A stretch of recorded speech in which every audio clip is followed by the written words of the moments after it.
Hello friends and welcome. Allow me to introduce the next mini-series on this channel, helping our children manage the digital world. We cannot deny that the advent of the internet has certainly brought about much good. Yet, many of us are also acutely aware of the dangers that come along with it. And if not managed, these dangers that lurk in the digital world can cause lots of harm indeed to our children, our families.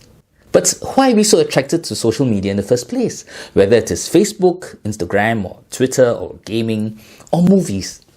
We want to check on the latest news of what's happening in the world as well as what is happening to other people's lives around us. We want to do good by fighting the bad guys and saving the world in the games that we play. We like to watch movies where good triumphs over evil. And we are always enthralled by beauty. Beauty that we behold in various forms of media, such as beauty that we hear in music, whether it's in games or songs, and yes, even Baby Shark, which I've listened to countless times with our grandchildren, and beauty that we see in various aspects of nature, majestic mountains, shimmering lakes, a glorious sunrise or sunset, and so on. Why are we so attracted to these? I would suggest that deep down inside each and every one of us, we are drawn to what is true, what is good, and what is beautiful. Because we are essentially looking for God, who is absolute truth, beauty, and goodness. And these are merely icons, mini reflections of His glory that are meant to point us to Him. But as with many problems in our history, things take a turn for the worse when we turn these icons and ourselves into idols. When we seek honor, power, wealth, pleasure, rather than the ultimate good that alone can satisfy God Himself. The result? What we see today.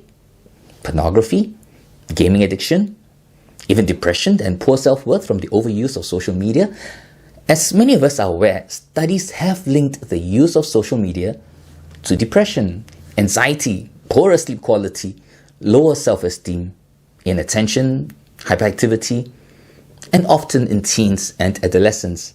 In one survey of respondents aged 16 to 24 years old, between 79 to 86% said that social media actually impacted their happiness, self-esteem, anxiety, loneliness, and depression.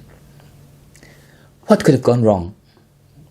For one, our desires, when rightly ordered, should direct ourselves to God. But because of our weakened will and disordered passions as a result of concupiscence, we tend to misdirect our desires. Instead of seeing the human body as a wondrous image of God and the call to communion, a call to love as God loves in the gift of self, we tend to lust and use others' bodies for our own gratification. Second, while it may not be wrong to go into social media and gaming in themselves, the lack of virtues such as temperance and prudence can result in our spending too much time, way too much time in these areas to the neglect of others. Third, all of us need affirmation of our goodness, being made in the image and likeness of God. And if our children, who need that too, do not get enough of this in the right way from us, they will start looking for it elsewhere. And sometimes, unfortunately, in all the wrong places and in all the wrong faces. Sometimes it might even result in them posting compromising pictures of themselves and then be subjected to even sexual grooming and abuse and even become victims of cyberbullying. The list can go on.